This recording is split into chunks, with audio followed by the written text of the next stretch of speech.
Summer vibes. Summer to me is these powerful storms, man. We get the most thunderstorms here in the south in the summer. The start of summer, you know, June. God.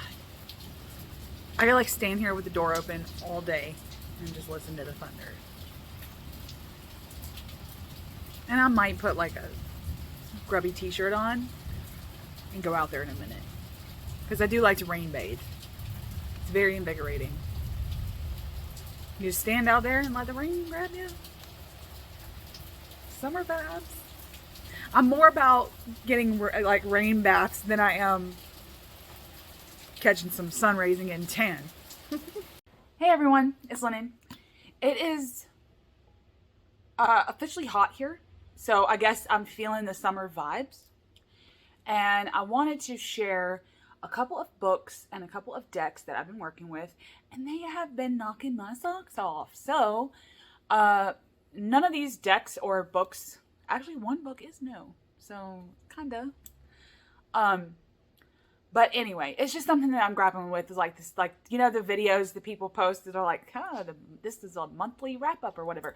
I don't really do those on the channel, but I do things in my life. So, you know, it doesn't happen if it's not on the internet, right? So anyway, I have been doing so much journaling on my practice and the goddess, and with it being summer, I'm more reclusive in this summer. Let me just tell you, I'm not a heat person, but as you can see before, I am a storm person. So where I get my power is in like the thunderstorms of the early summer here in the deep south of the US. And so it's storming outside right now, and I was feeling hyped, so I decided to get on, and right after this video I'm gonna like dive in to like getting all these things out and just lay around on the couch, because while I get my power from the thunderstorms in the summer, there's a reclusive nature to me, a melancholic kind of a nature, but also an energetic nature. Like I want to be doing stuff, but I want to be reclusive and cozy and blah, blah, blah. And I want like a chai tea, you know, like I'll have a chai tea or something, and then just like sit and read. Like most people think about that stuff in the autumn and in the winter, right? But I'm outside in the winter, like barefoot, in the summer, in the freaking cold ground. Like I'm rain bathing, moon bathing, snow bathing. Like I'm more outside in the winter, okay? And so in the reclusive side of me is in the summer, I tend to read more. I guess I've always been that way. Read more, listen to the thunder. Like this is just where I want to be inside and be cozy. So was it long preamble? It's long preamble. Anyway, so in my journaling practice, I meant to say that I've been journaling a lot about shape-shifting and the goddess in my practice and all kinds of things.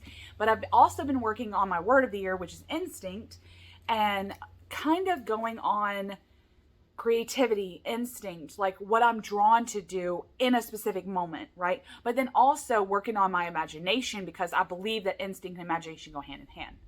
And with my imagination and instinct work, oh, I got this baby. The Dictionary of Imaginary Places. It's actually by Alberto Mangual. Oh, I don't know if that's right. But anyway, and he's a fabulous author in and of himself. But I've really been coming through this, and this is a thick, chunky. You know, she chunky, but it's all the places from like literature and movies and just like Athelion, one of the most royal and ancient fiefs of the kingdom of Gondor. Of course, I would scroll to a Lord of the Rings. Jabberwocky Wood. It's just so much. And some of them have pictures and really cool drawings. Some of them don't, because it's still a dictionary, okay? So it's mostly just entries, right? But siphoning through this or looking at my favorite imaginary places, because I believe that there's magic and power in the imagination. And I believe, much like Lord of the Rings, him coming up with Middle Earth off the top of his head, this country mythology that he built, or well, country mythology based on England, but at the same time, it's like this world building is magic. And it's magic when people are able to completely come up with things on their own in their imagination with minimal references, like on the outside of it. And I think that there's so much power in that. And this helps me tap into my own world building capabilities. Laura over at Aquamarine 18, is it Tarot and Books now? I think she changed her channel. Anyway, she had posted a video, kind of recently, I'll leave it below, but it's on a new deck that's not really a tarot or oracle. It's not a tarot or oracle deck. It's like a tabletop game deck, to be honest with you, and it's called the Deck of Worlds, and they have a story builder and a world building deck. I am currently saving up for the Deck of Worlds, you guys. I just can't help myself. I have to have that. In places of like going through the imagination, but then also thinking about building my own worlds, think of the implications that could have on the astral. I have to have that deck. So I'm currently saving up for that deck right now, and it's going to be magic. So thank you, Laura, for the recommendation. But anyway, I've currently been siphoning through this book of imaginary places. Look at that. I don't even know what the hell. What is this? Standard Island. Somewhere near the coast of New Zealand, once a large and prosperous artificial island ship. Look at that. Epic. Okay. Now, y'all have seen this on the channel before, but I'm still working my way through How Does It Feel to Be You, a introduction to animism by Oshri. This came to me via Oshri's website. Came to me straight from Israel. It's literally been knocking my socks off still. And I mean, this isn't, it's written in like a stream of consciousness way that I don't want to read it cover to cover. So I haven't been. I've just been like bibliomancy in it. And I just flip to a page and come to something, and like whatever my eye goes to is what I read, you know. Any place, any presence I am part of is part of who I am as well. I can speak and think through me. I can feel and sense through me. I can dream and pray through me. This book, you guys, it is available on Amazon. But I like sometimes, you know, with stuff like this and the art, especially if the artist has a website of their own, I try to do it so that the artist gets the majority of the money. At least that way the money can go back towards if nothing else, it can go back to keeping their website up through domain prices. And I don't know what the prices would be over in Israel if they're different. So, I purchased it off of Oshri's website, and it is so good. Like, just pick a page, any page, and it's knocking your socks off, knocking my socks off. Don't just dream it, be it. And you shall discover that what you feel as it provides more relevant, more accurate indications than thinking. I'm telling you, I get so inspired by reading this. I can't even express it. And using the imaginary places and Oshri's animism poetry book, okay, stream of consciousness book, has been tapping me into the mind field, okay? But one of my favorite people is Rick Rubin, and I love this guy, you guys. I love the way he talks. I love the way he talks about life and creativity. And he wrote a book, The Creative Act, okay? Look at this. If you don't know, this pulled me in just from this symbol alone. This is sigil magic at work here, okay? This is the sun. This is alchemy. This is the sun. And for it to be The Creative Act, a book on the Creative Act, it's just mind-blowing that this happened. But also, like, the circle, you know, the circle, breaking the circle, you know, being in your own head with circles and going round and round with the creative acts, like the circle is a symbol, a powerful symbol. But then to have the dot in the middle and to have it the alchemical sun, I don't even know if he knew what he was doing, but he did it. And a lot of people that interview Rick And yes, we're on a first name basis. But a lot of people that interview Rick read this little blurb here in the very beginning of the book. And I'm going to read it to you guys too, because it's powerful. Nothing in this book is known to be true. It's a reflection on what I've noticed. Not facts so much as thoughts. Can't we all do that? Don't we all have enough books to just, the books. Don't we all have enough thoughts to write a book? We have a book in us, right? And most people that say they have like one book in them probably have 6 books in them. But we all have thoughts, right? We can write something like this. Anyway, it's just like already getting me wanting to do stuff. And that's the whole point. Some ideas may resonate, others may not. A few may awaken an inner knowing you forgot you had. Use what's helpful, let go of the rest. Each of these moments is an invitation to further inquiry. Yes. Because you want to read something, then you want to ruminate on it, and then you want to go make something. You know? Each of these moments is an invitation to further inquiry, looking deeper, zooming out and in, opening possibilities for a new way of being. And then the very first thing is everyone is a creator. Yes. I'm building my own worlds. I'm building my own kingdoms. I'm living in my own domain. I am the protagonist in my own story. Oh, I'm hyped today. Ooh. It must be the thunderstorm. Okay. I'm also, because these are over here on this table, these are ones that I'm skimming. Okay. Count of Monte Cristo, ever since my book and tarot video that I did, I pulled this out for the judgment. But I love Alexander Dumas. I love him so much. And this, the Count of Monte Cristo is very much a summer book because to me it feels piratey, and pirates are important to me. Pirates are important symbols to me, especially in summertime, especially when I'm thinking myself on the high seas. I journey to the, I don't know, I feel like I'm in the sea a lot. In reality, I rarely go to the sea.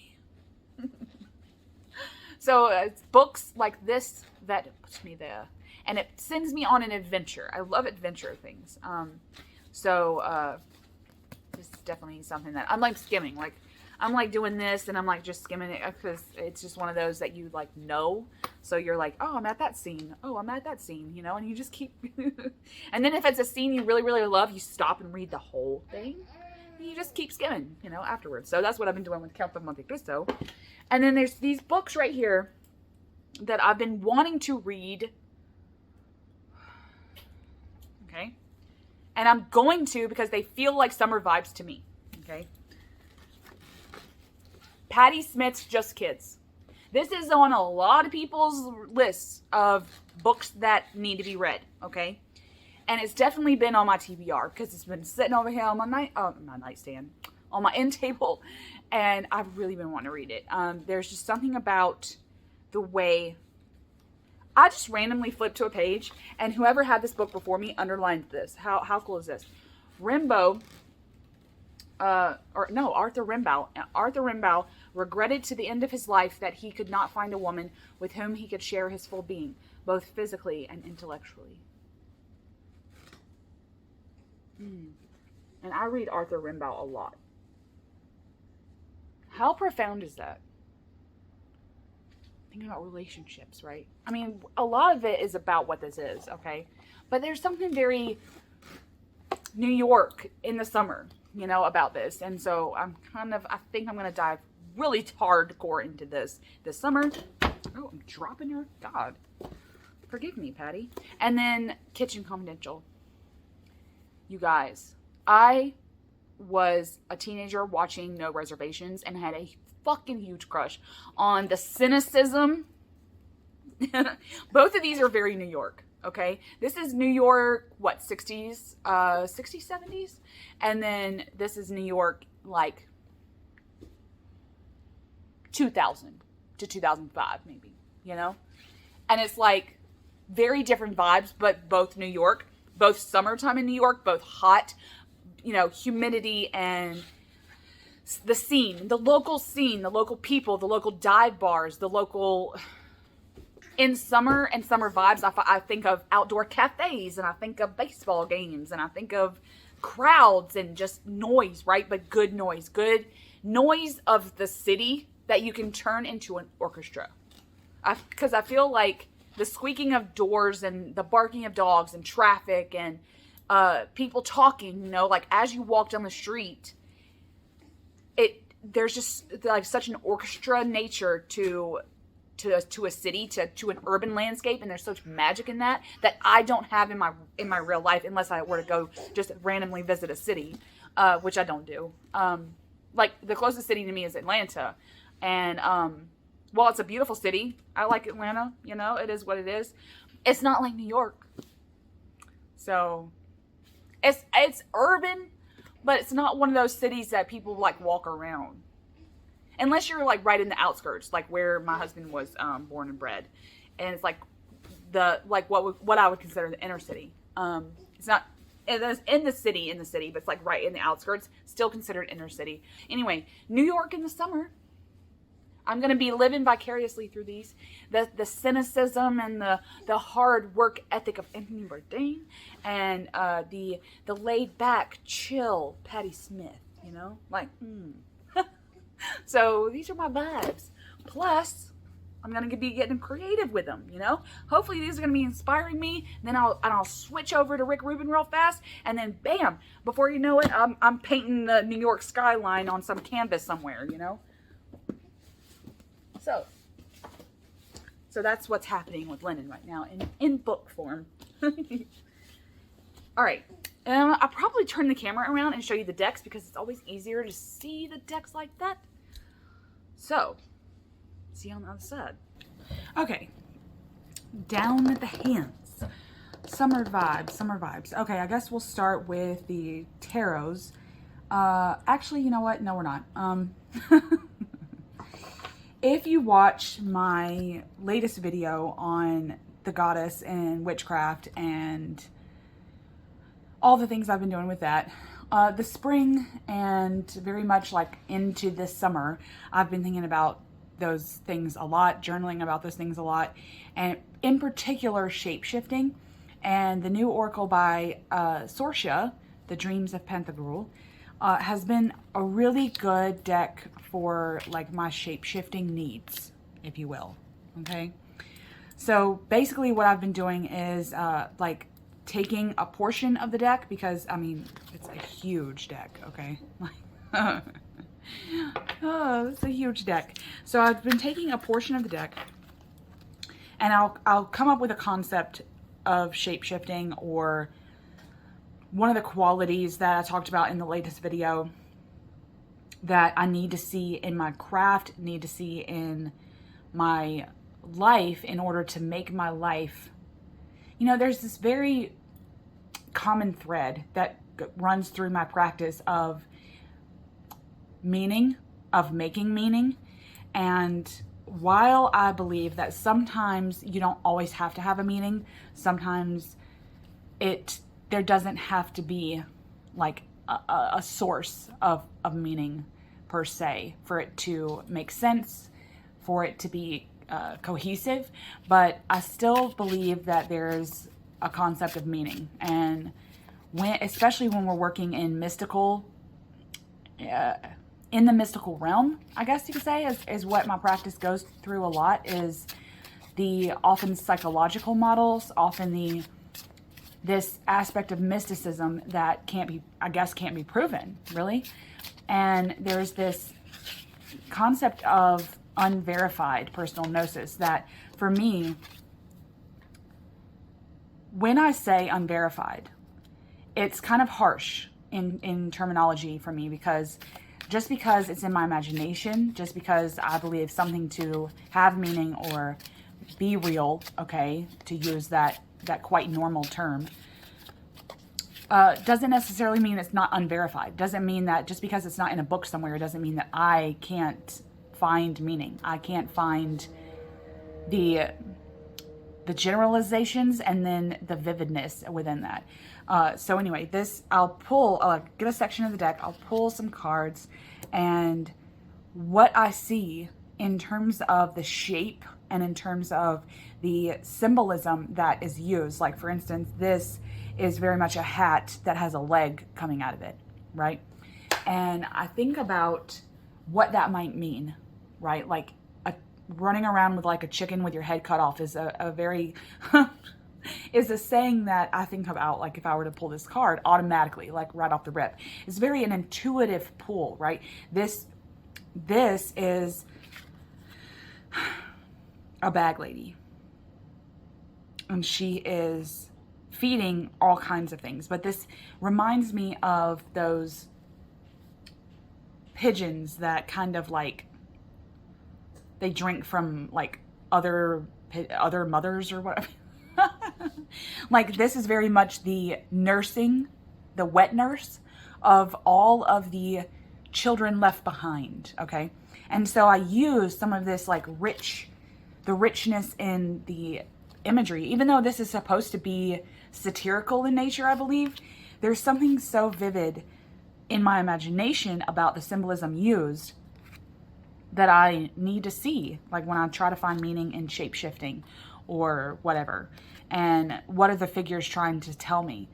There's so many figures in this deck because of it being so chunky that I find myself really pulled in to this unverified place, and the unverified portion, as wonky as that term means to me, and as I guess, I don't know, I guess you could say like rough. I have a rough relationship with that word. This taps me into that place because I want to go there. I want to go to a place where it can't be unverified. This aspect of shape-shifting, this aspect of witchcraft, this aspect of deity, this aspect of divinity that we'll never know, you know, and never know in an unverified way, right? Like evidence-based, right? Spirituality. And I don't know. I just think that I want to go to a place that's not unverified. And this deck really gets me to a place of personal gnosis. So that's the Dreams of Pantagruel. She a big old deck. Okay. And I've been using it in conjunction with my Noble Art Tarot, because this is an oracle deck and it's huge and chunky and I love it.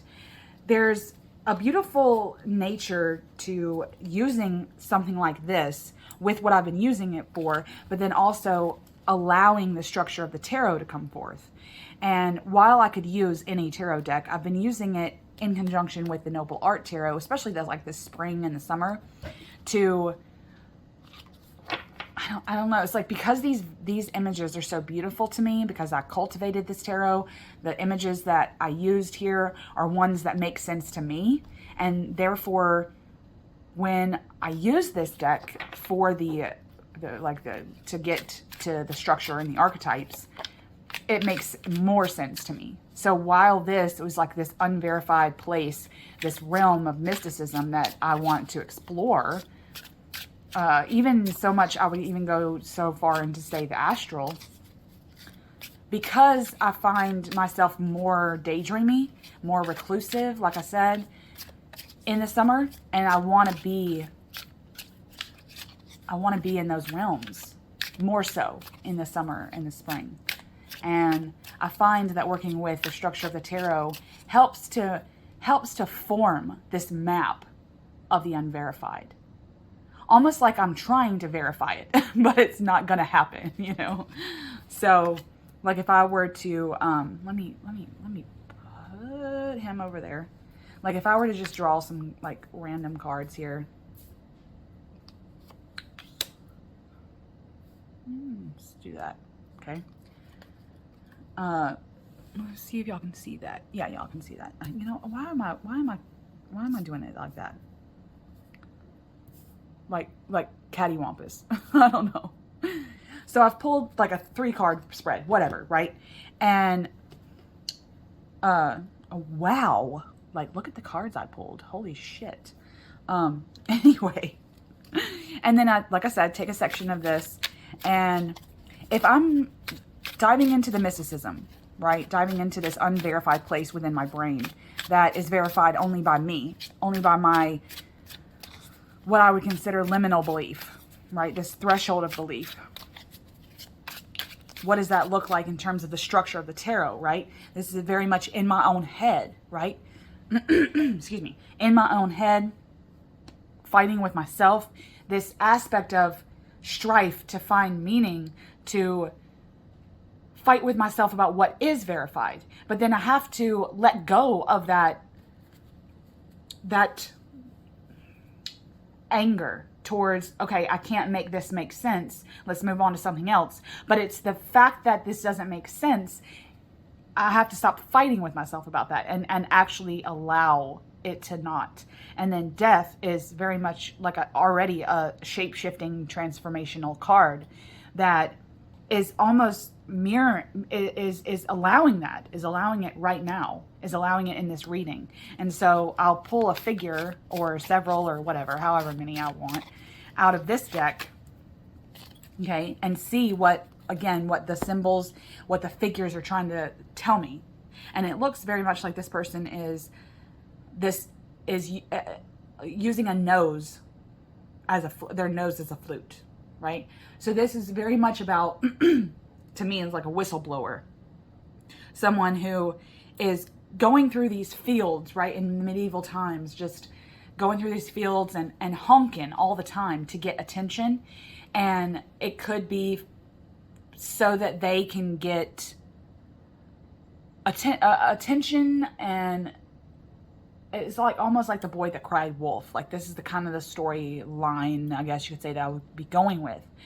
This naivete, the naivete towards how that can impact the rest of the world, how my unverified gnosis can and would change my worldview, how having naivete can be dangerous at times.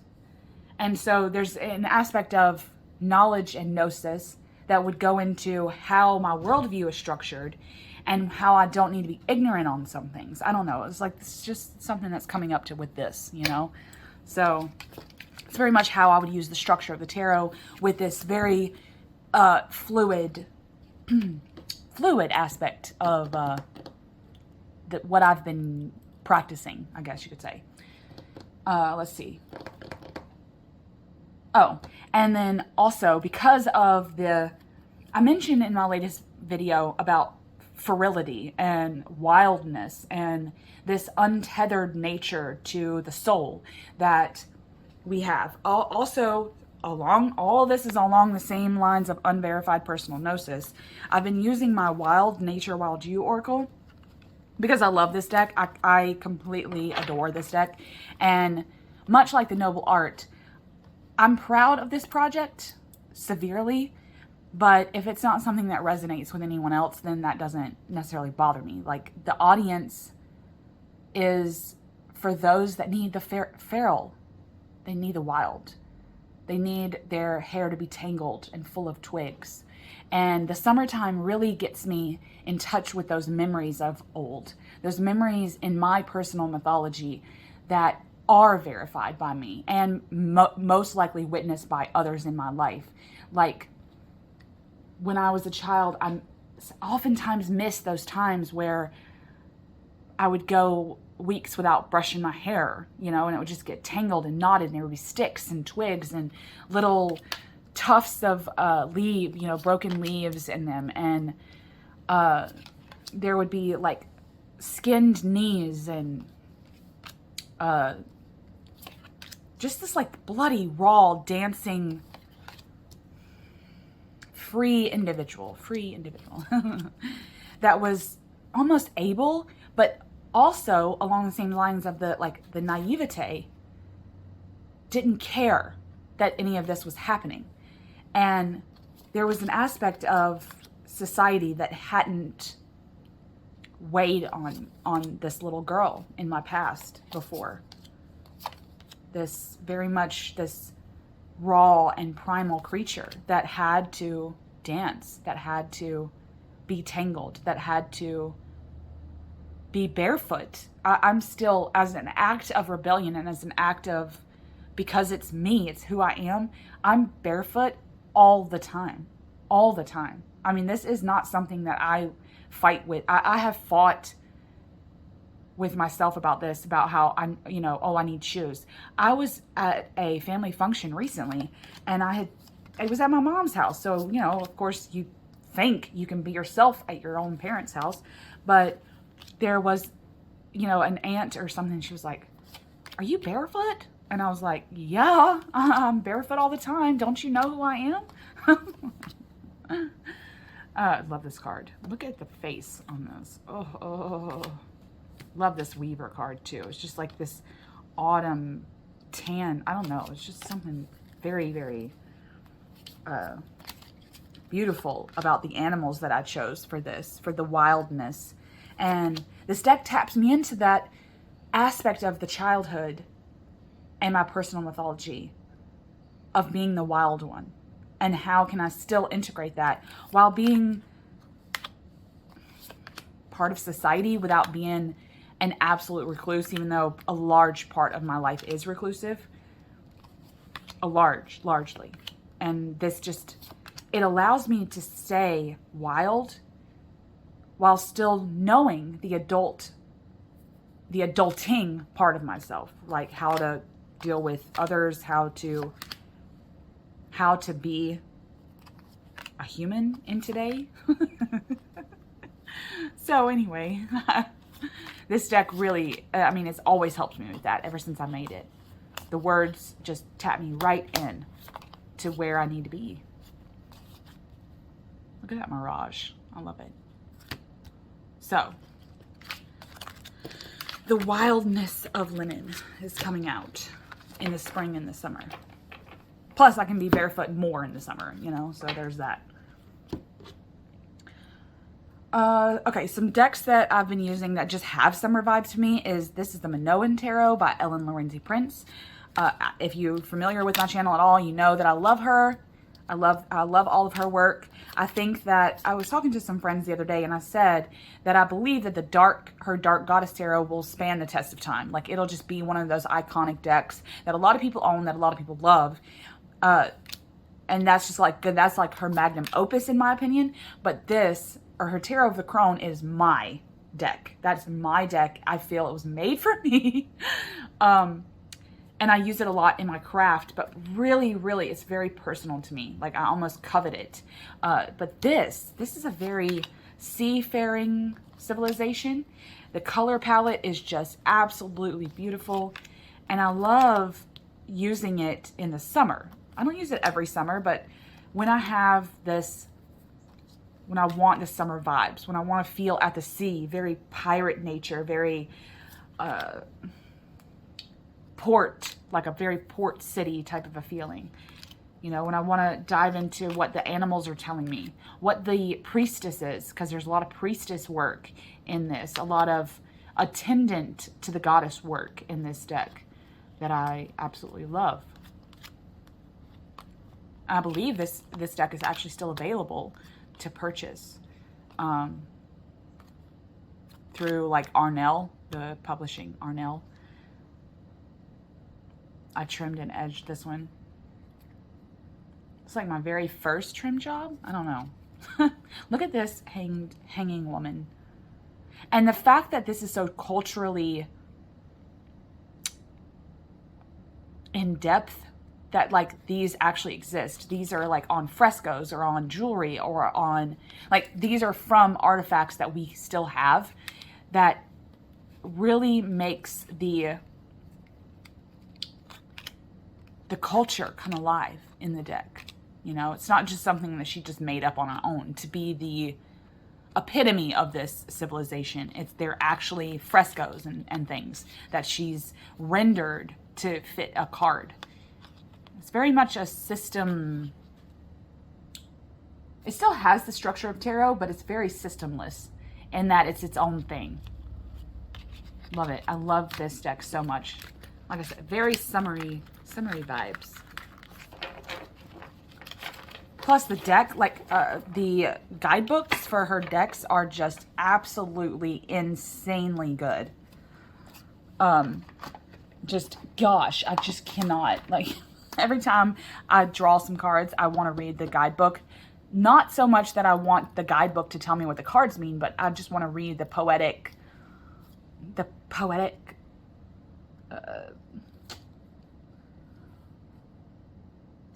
nature, I guess. Okay. This I had in my spring TTBR. This deck. Because it very much is spring/summery to me. And it is so beautiful. I love it so much. I can't even. But the spring, and very much like a Letha type of a time frame, is when the fairies are out here in the northern hemisphere. In my opinion, and like, in history and stuff. Love the moon cards on the bottom of this deck. There's just something about this deck that I love. I love the art style. I love the key phrases. I love the fact that she's renamed them. Just like everything about this deck I love. And it really sends me to a place that, again, of this mystical place, this parallel universe where these things actually could exist.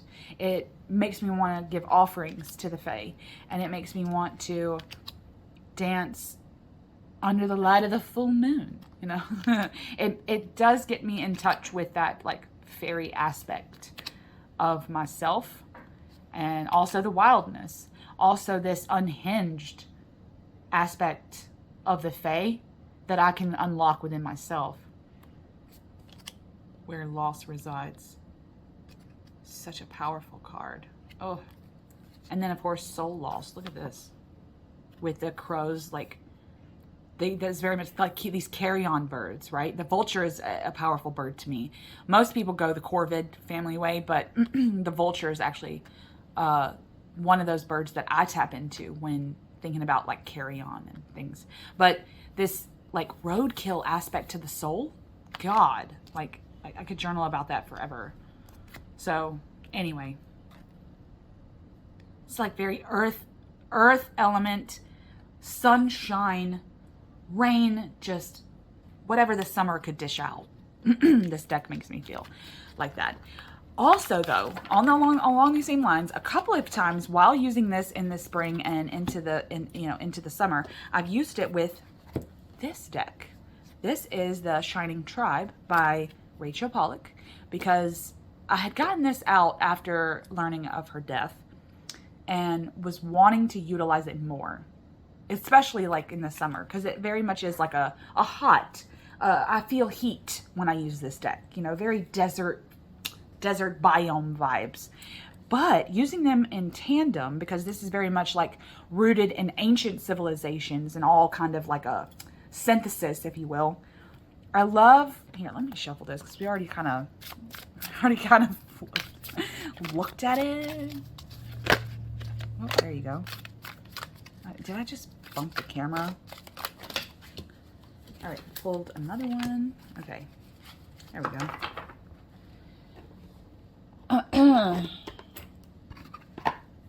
So if I have these, then I've would pull. Oh, well, there you go. There's one. Ooh, the Hermit. Yeah, I talked about being a reclusive this summer. God, look at that. A coward betrays. Wow. Wow. Let's pull 2 and 2. Let's see what we get. Oh, look at that. Very nice cards. Then we have the 4 and the 7, right? And see, while it's the Hermit and the World, so there's 2 court cards and 2 minor cards, I want to be able to feel into what they're all telling me. And this card looks very similar in nature. Like this, foundation right here, the foundation, moon, and the sun. with the turtle, like the world turtle. That's what this makes me think of. But then the tree, right? This tree and the fire and the sun right here, it looks very similar, right? I can see the similarities between the two cards, and that makes me happy. So reclusive in my own foundation work, like maybe I need to be reclusive in my own foundation work. And then the shining woman, in this case, how can it relate to this? And if it doesn't, like if I can't find the similarities, that's okay too. This unverified place is where we're still very much in this realm. So the world, or the shining woman, is radiating this light, right? This essence. And when I want to tap into that, I have to think about my outward projection towards that. You know, like everywhere the light touches type of thing. And who's my light hitting? Who's my light for? Is my light for anyone but me, right? Like, this is stuff I think about. With this very much being the dreamer suit, I think of it very much in the mental realm as well. Very outward projecting my light in a reclusive way. I don't know. Just so I like using them in tandem for the fae and for the essence and the energy that I would get out of either one of them. So it's a very good deck. This is a very good deck. Very, very lovely, even though like look at that. Look at that vertebrae. Or the vertebra. Sorry, vertebra. But it's growing trees. This very much speaks of ancestors to me. I love it. Love it.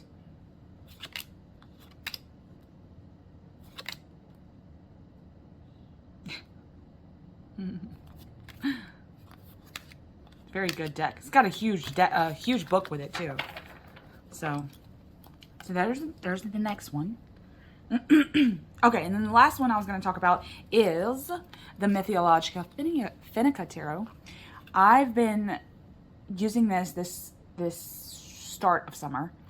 Mostly, this has, ever since I got it, it's like a wintry deck, because I envision myself like in Lapland when I use this, up in the upper regions of like Sweden and Finland.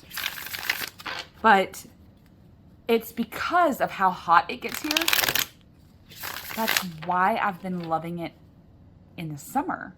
It's like this gives me that those cold vibes that I'm missing when it's hot, right? So it's like you go back and think about the cold weather you had when it's like so hot you don't even want to go outside. So, all right, let's pull some cards.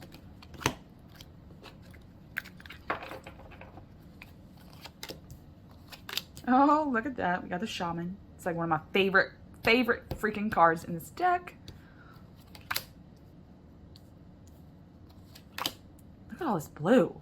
Oh, I love it so much. The Feast of Pevola. A shaman.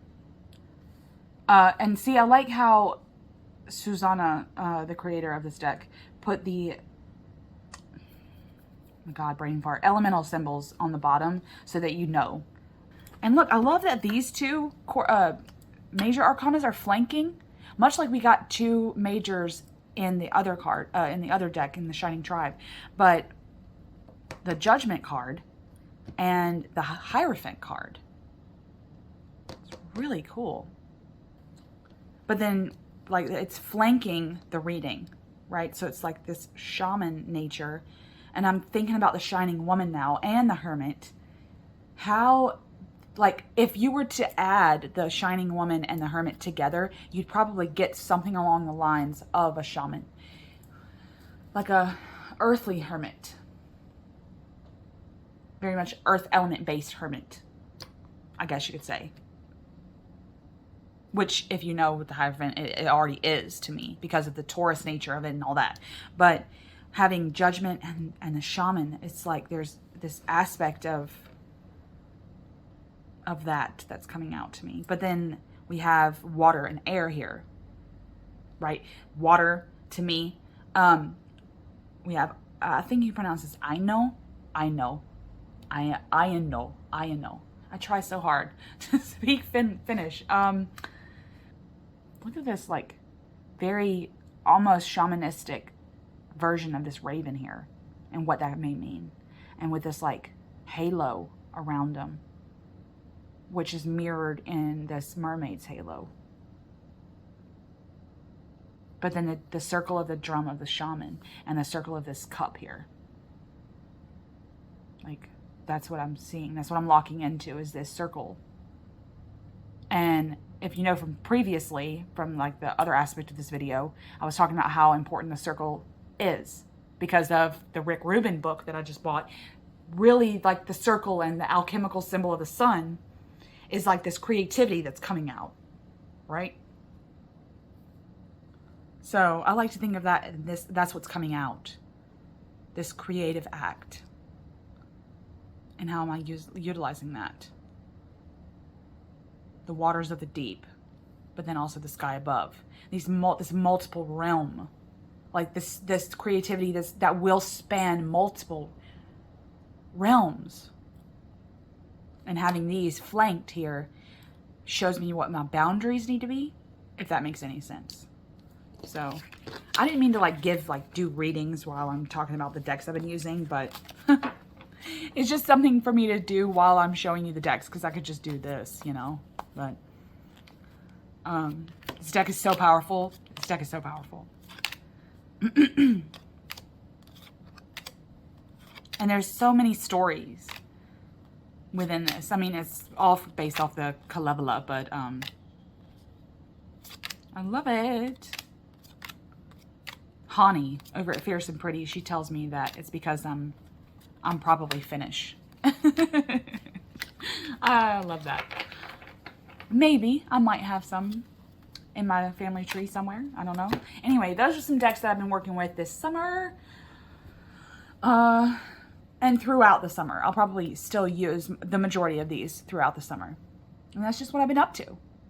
So, summer vibes. Let us all know what you're doing this summer. You know, I should ask Candy first, but we should do like a summer tarot to be read. Or what are we doing? What are the summer vibes here? All right. I hope everyone's having a blessed day. Much love.